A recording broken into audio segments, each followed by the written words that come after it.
either stance, that's a real problem for Canelo because he will just be switching, and you don't know where the shots are coming from, and it's so easy for him to do so. And I think the thing that really made me appreciate him is there's many times where I've seen people try and trade with him and slug it out and...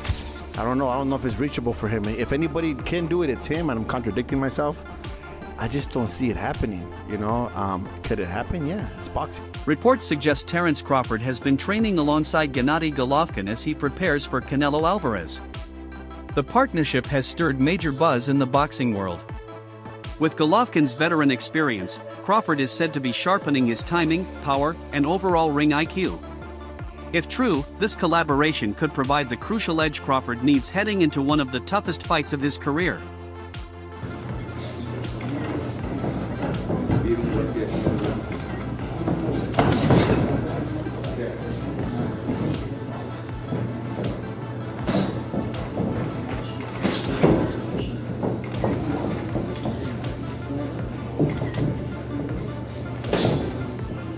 Analysts don't view Terence Crawford as just another fighter, they see him as a rare talent. His mix of speed, timing, and ability to read opponents is nearly unmatched. Known for his fluid stance switching and mid-fight adjustments, Crawford's boxing IQ is often described as genius level. His adaptability and precision set him apart, making him one of the most intelligent and strategic fighters in modern boxing. But if there is anyone who can do it, it's Terence Bud Crawford, a man who survived getting shot in the head, for God's sakes. Like, he is not normal. He is a wizard of boxing. He's got genius IQ, one of the smartest boxers I've ever seen, and he can do it all. He's had over 40 fights. I can't ever remember seeing him, like, shook or worried. I mean, this is, you know, trained killers trying to take his head off, and he never looks out of pocket. He is like a rapper who just turns up and figures out his lines on the fly and still makes it sound like the best song you've ever heard. Like, that's how amazing he is. Like, I've never seen anyone who can fight out both stances the way Crawford can. I mean, he looks so natural in either stance. That's a real problem for Canelo because he will just be switching, and you don't know where the shots are coming from, and it's so easy for him to do so. And I think the thing that really made me appreciate him is there's many times where I've seen people try and trade with him and slug it out, and you know when they stand in the pocket and they just go for it. And even in those situations where usually both of you are getting hit, he still manages to hit and not get hit. It's like he's in the Matrix. And this isn't against average fighters. This is against the best in the world at 4 different weight classes,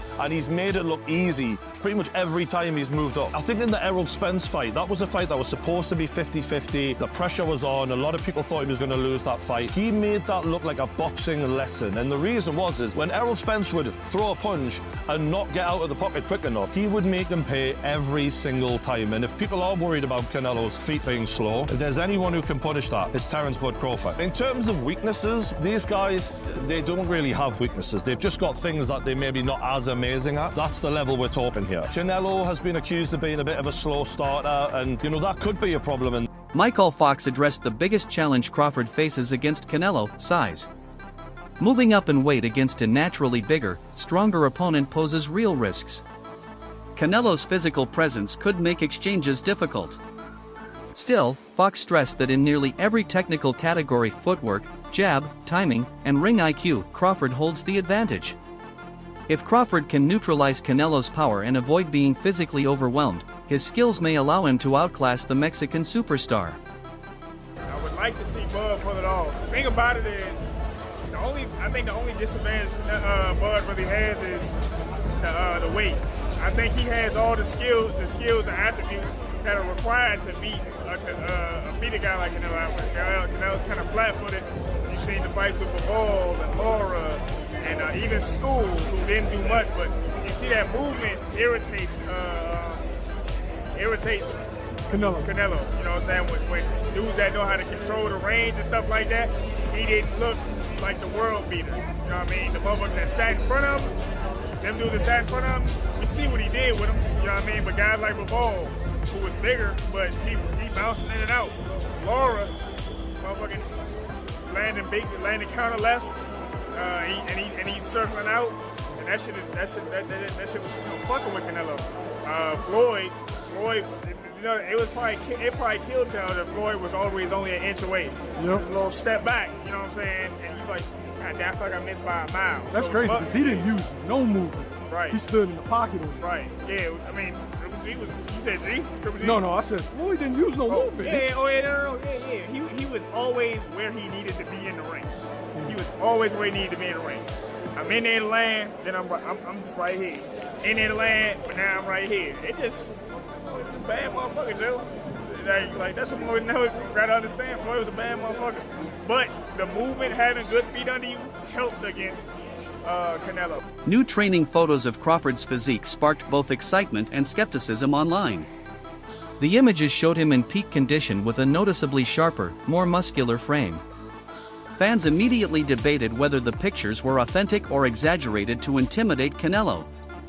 Showbiz pointed out that Crawford has always been disciplined in training, but such drastic physical changes naturally fuel speculation, especially ahead of a fight of this magnitude. Shredded wheat and amazing is this photo photoshopped, because this photo that Ilia Topuria posted of Terence Bud Crawford is the latest photo we've seen, and he looks just less impressive in this photo. Well, the question is really, when were the photos taken? All right, so when you look at this photo and you look at this photo and look at this video of Terence Crawford with His Excellency Turki Al-Sheikh as Terence Crawford is working out, supposedly just yesterday, right? Which one is Terence Crawford's latest appearance?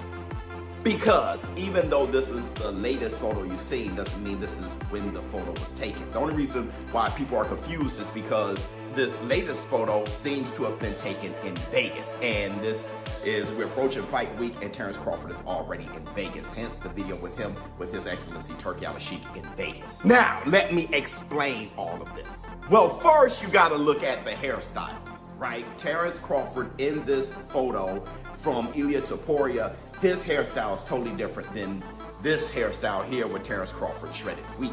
It is also different than his hairstyle that he has here in the gym with His Excellency Turki Al-Sheikh. You can tell because you can tell how the hair braid, like how it's parted in this photo, and in this photo, they're more parted down the middle, where this video, it's slanted, it's in like a diagonal slant, which I'm thinking is his latest. Adam Smith broke down why he favors Crawford over Canelo, pointing to timing as the deciding factor. Smith argued that while Canelo remains a top fighter, years of grueling battles have taken a toll, slowing his speed, explosiveness, and sharpness. In contrast, Crawford is undefeated, hungry, and entering his prime. For Smith, this fight comes at the perfect time for Crawford and the wrong time for Canelo, making it the ideal opportunity for Crawford to cement his greatness. To see, I think Terence Crawford beats Canelo, and I think that it's going to be his coming out party. I'd love to be there, and Canelo, of course, an all-time great. Yeah, but listen, I love Ireland, and I'm pleased to be in Belfast with the zone for Crocker and Donovan. There's something about an all-Irish fight which is fantastic, and it was great and controversial first time around. It's even bigger now, so yeah, let's chat over there and get on with it. Just a quick one on Canelo Crawford. I heard you pick Crawford, you just said it there. How much of that is down to timing and how much of that is down to styles? A bit of both. I think Canelo is approaching 70 fights. He's been beaten before. Crawford remains undefeated. I think that the jump up is big, but I think he's got the speed, the IQ, the experience, the know-how to be able to handle it. If he's switched on for every minute of every round, I think he wins, and I think he announces himself to the world on Netflix. And I think he deserves it. I think Terence Crawford's only been really known to the trade fans. Canelo, obviously, you know, a bigger name, bigger star, and look, I fancy Crawford in this fight. Look, nothing against Canelo. Maybe it's a little bit of time in the skull fight. I don't know, but there's plenty that fancy Canelo be too big, too strong, too good. It's Crawford for me. On TalkSport Boxing, the debate grew heated. Some panelists claimed that if Crawford were to lose badly to Canelo, it could mark the end of his run at the elite level. Others argued that his skill, adaptability, and boxing intelligence could be enough to overcome Canelo's size and pressure. The discussion reflected just how divided the boxing world is, and underscored the massive stakes surrounding this fight. So yeah, there's a big argument that Canelo Álvarez starts the favourite going into this one because he's the super middleweight world champion.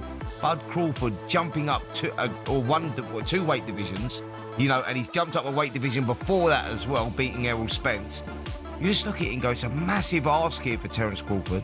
But something inside me tells me he wins, and we'll get into that later on. Well, we'll talk about that in a minute, but in the meantime, you know, Canelo, as ever, has left no stone unturned. He's been training at altitude in Sierra Nevada, looking to get the maximum body stamina and preparation advantage. It's something that he's used to, and of course he's going to effectively be the home fighter, because Tex-Mexers will be up in their numbers from Texas, also Hispanic fans from all around the United States.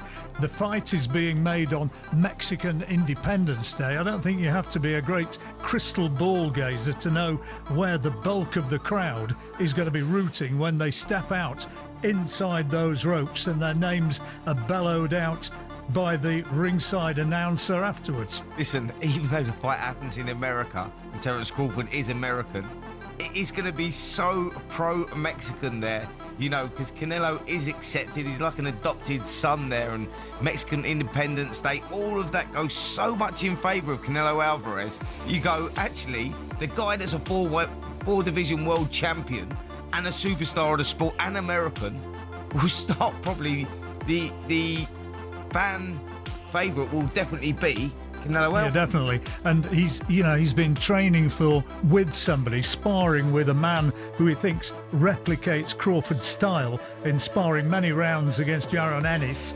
George Kambosos Jr. focused on Canelo's pressure fighting style. He explained that Canelo is most dangerous when cutting off the ring, applying constant forward movement, and landing heavy combinations. Kambosos believes Canelo will force Crawford onto the back foot, making it difficult for him to control the pace. For him, Canelo's relentless pressure is a weapon Crawford cannot afford to underestimate. Canelo is the pressure fighter. He's got to put the pressure on Crawford. He has to be able to land his big shots. He's seasoned at fighting a super middleweight. He's fought as high as light heavyweight, as we know. So he is accustomed to the bigger punches, the bigger shots. I don't think Crawford can really land anything that's going to trouble a guy like Canelo Álvarez. You know, Canelo is such a good pressure fighter, and for him to be successful in this fight, he needs to be able to really cut the ring off very, very well with a guy like Terence Crawford. Now, we saw in Canelo's last fight against Skull that he was not able to really cut him off well. So that has caused a lot of doubters, you know, and people starting to think, you know, Crawford will have that edge in the footwork and the movement department. But, you know, when you're fighting a big fight, you're going to get up for a big fight, and he's really going to be at his best against a guy like Terence Crawford. So I believe he will cut the ring off, you know, very, very well. And for him to be successful, he has to land shots on Crawford, put him in two frames of mind, make Crawford double think every time Canelo goes in and wants to land shots and land shots. Now, a guy like Crawford is so slick, so dynamic, able to punch you from different angles and, you know, different stances. We see he switches from orthodox to southpaw. He might fight the whole fight in southpaw. So he's so dynamic. Now, he's the kind of guy that he's going to put Canelo in two kind of frames of. Some analysts remain cautious, pointing to Crawford's earlier move up in weight against Israil Madrimov. They argue he didn't look fully comfortable and that his power didn't carry as effectively. Against Canelo, a much larger and stronger opponent, these challenges could be magnified. Critics warn that Crawford's usual advantages might be reduced at this level, making the fight a risky gamble. But a lot of people feel Crawford actually lost that fight. So we've got Crawford coming in off the back of, well, his previous two fights. One of them was brilliant performance. The other one was a bit lackluster by his very high standards, albeit against a very, very good fighter. But you could see in that fight that the size of Israil Madrimov, bear in mind, 154 pounds, Israil Madrimov still fights at 154 pounds. This is super middleweight, 2 divisions more. And we've seen Canelo when he's brought someone up from 154 who was a decent size 154 pounder in Charlo. But Crawford's not going to do what Charlo did. Charlo fought like, you know, someone who was completely scared out of his mind and just didn't want to knew he wasn't going to win but didn't want to get stopped. That was really the look we were getting from Charlo. Crawford is not going to do that. He's a very proud man, doesn't know what it's like to be defeated. he fully believes in himself, and the shape he looks in phenomenal shape. He's coming into this fight fully believing that he can win this, and that right there is the mindset you need to have. It will give you, it won't guarantee you victory, but it will give you a better chance than if you went in there thinking, right, just survive and see what happens. I do think that the size difference will be something. Although saying that, look at Canelo Álvarez, we look at his most recent performances, and when's the last fight from Álvarez that's really made you stand up and take note? Caliplant, Billy Joe Saunders, maybe those two fights, they were good performances. Lost, clearly, the Dimitri Bivol fight, although it's very close here, it was on the scorecards, it was a clear loss. Against Triple G, it was just a meh performance. Likewise against John Ryder, Charlo, I won't even talk about that. Munguia, it was a bit meh. Again, Berlanga, it was like, okay. Former Canelo team member Joe Vargas gave his perspective, insisting that Canelo is no ordinary challenge.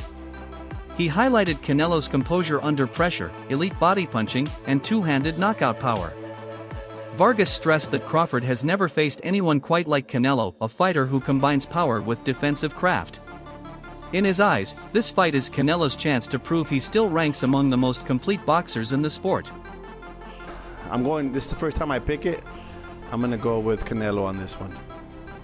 Why is that? They're both great at what they do. I'm going against Maggie. I heard everything she said right now. She's right on the money on all that stuff, but Crawford has done a lot of great things at a smaller weight.